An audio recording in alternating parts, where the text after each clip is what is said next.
In this support session, our hometown's lead CSR Vera Lemonovich shows customer, Emily Sachar of the Red Hook Daily Catch, an overview of the different tabs and pages needed to navigate the creation, automation and analytics for the digital newsletter plugin.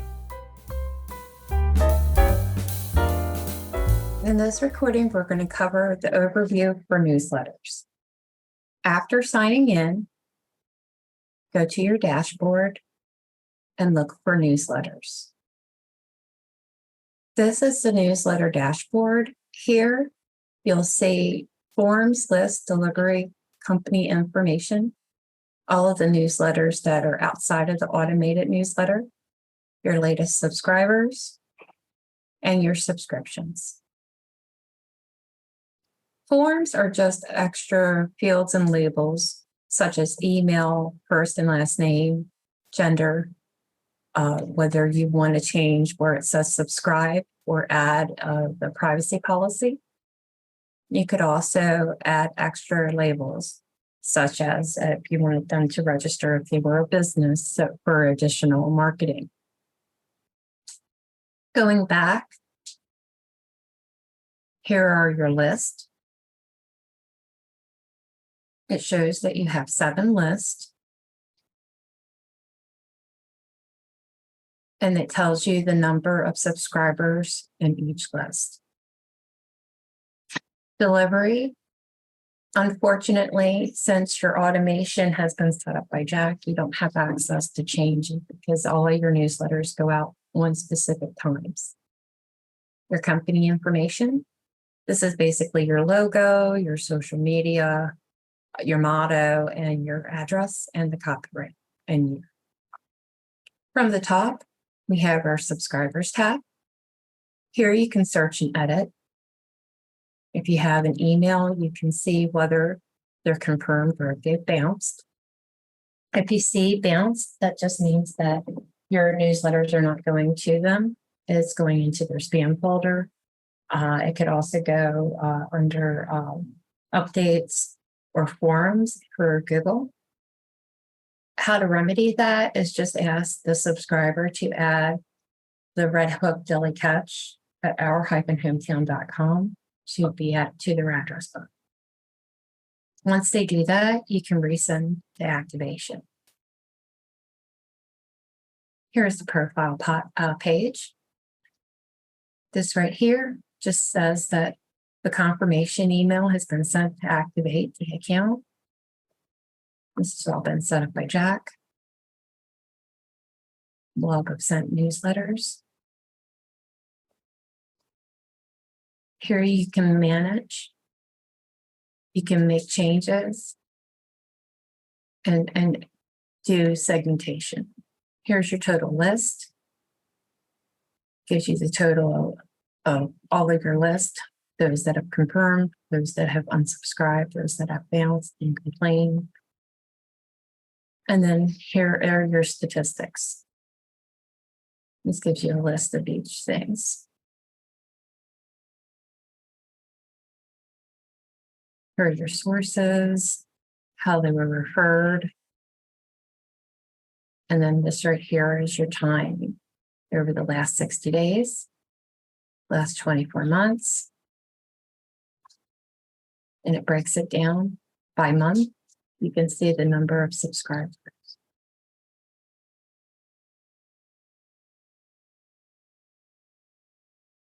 Here are your list building. This again is your form fields, buttons, and labels. This right here is the process for double opting in. This right here is the subscription form, and it just says that they've already subscribed. It sends them that email. Here's the welcome email set up by Jack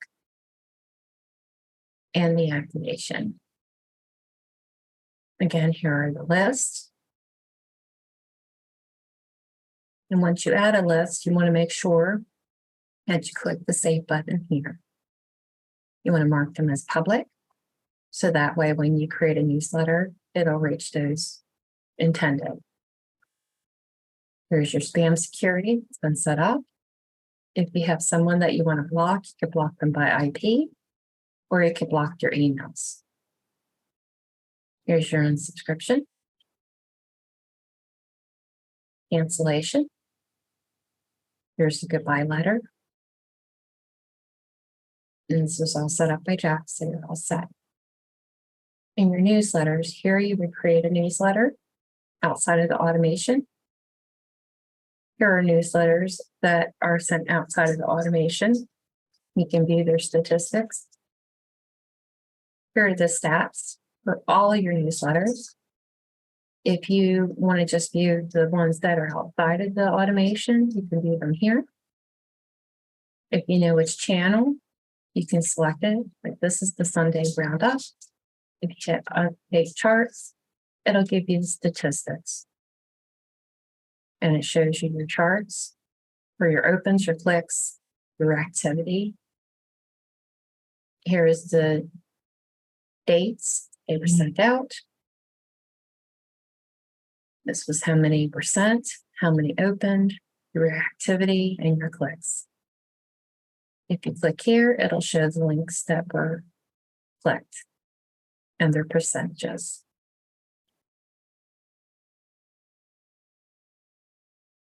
And you could do that for all of these. For your settings, your general settings, this right here is just your sender name. Here's your company information again, and your social. And then this right here, set up by Jack, it's just code. And what this does is it basically gives the color and texture to each of your newsletters. And that's it. This completes the overview for the newsletters. In this video tutorial, I will answer the questions in the email positioned by Lion. I will show you how to locate your newsletter statistics. After logging in, go to the dashboard. From the dashboard, look for the newsletter submenu. Select Automated. And then in Newsletter Statistics, open this in a new tab.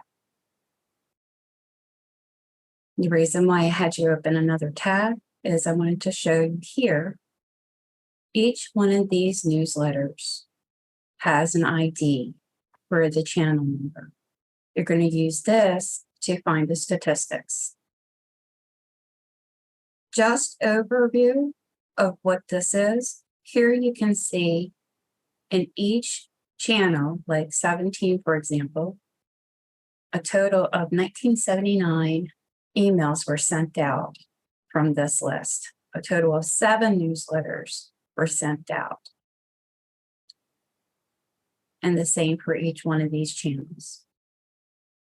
Going to the new tab, this right here is your statistics for each of the newsletters in those channels. Here you can adjust the filter to do the last 6 months, last year, last 2 years, or since the beginning. The standard newsletter are newsletters that are sent outside of your normal automated newsletters. So going back, if we wanted to see the Sunday weekly roundup, we would look for number 3. We want to look at the last 6 months in this example. I'm going to select the update charts.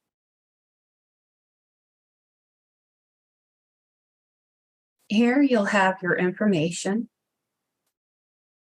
such as the open rate.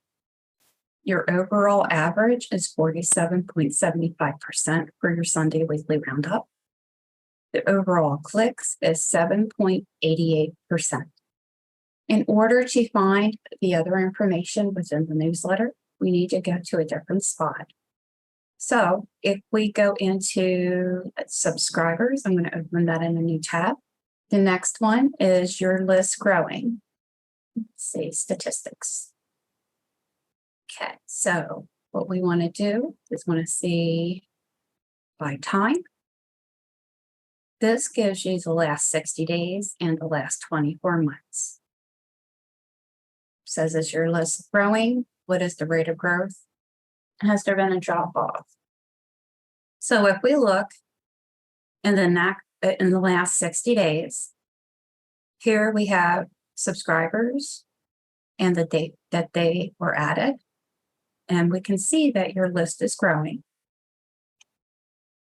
In the last 2 years, here we can go and we can see that there are several months between September and May.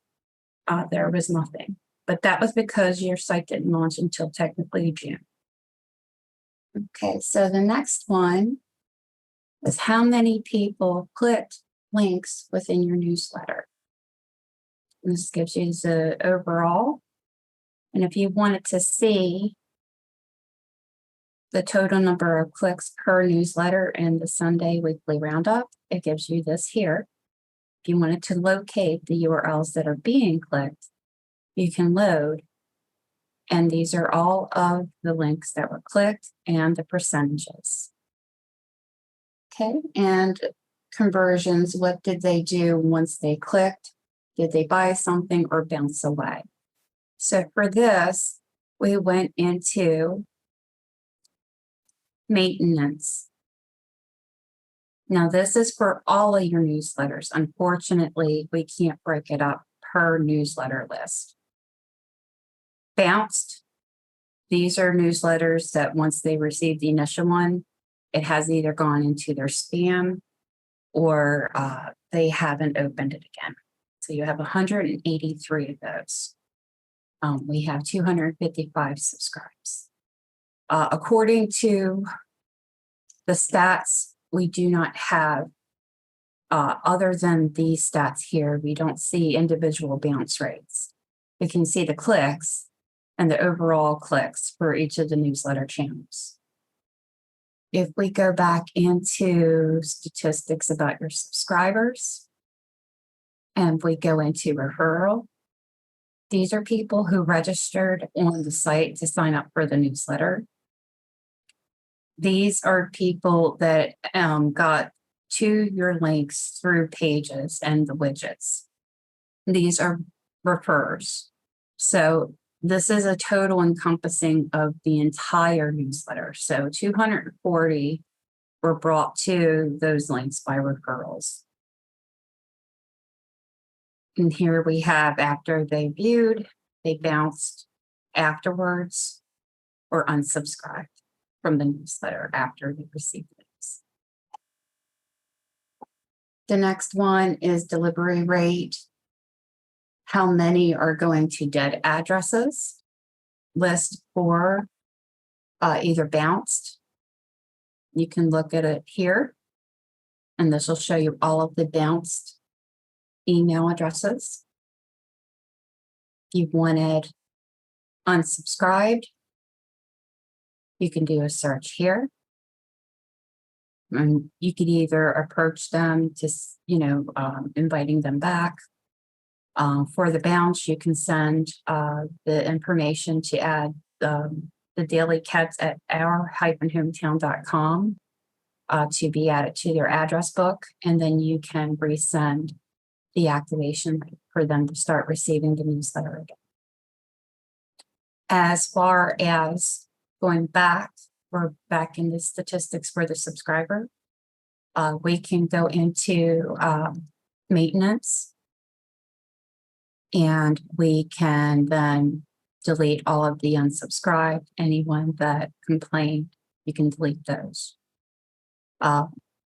Yes, you do have a way to clean up your list, so that way it's not going to people that have dead emails. But once it comes back as bounced or unsubscribed, they no longer receive the email. And then the last one was newsletter unsubscribes. Each one of these channels will give you the total amount of unsubscriptions overall for the last 6 months, the last year, since the beginning, or the last 2 years. So here, if we go for the last year, 29, since the beginning, we have a total of 36. And that should be how you would answer those questions for Lion and how to access the information there. if you wanted to go into your dashboard here, you can manage your list and create a new list. So currently, these are your lists. I've added for Walter donors, non-donors, and clicked. If you wanted to add another one for low activity or something like that, or survey, you would just add in the text box what you want to name it, mark it as public, and the rest is do not show, and then click the save button here. And then if you were to go into the actual newsletters, you could actually go in and view. So like, for instance, this newsletter here, we can look at the list that it's pulling from. You can actually view the most recent newsletters and the stats for each of these. So right here, Ryan ekes out a razor. And we want to concentrate on your opens or your clicks. So for the example of adding that new group, I wanted to concentrate on the clicks. You would click retargeting, and it would bring up everything. And people who click the newsletter, you can add to the new group. And you can put add to this list. Or if you have another one, or if you wanted to do donors or non-donors, so forth and so on. And that's how you would do that. We hope you have found this walkthrough helpful, and if you have any further questions or would like more information on the Our Hometown platform, please contact us at ops@ourhometown.com.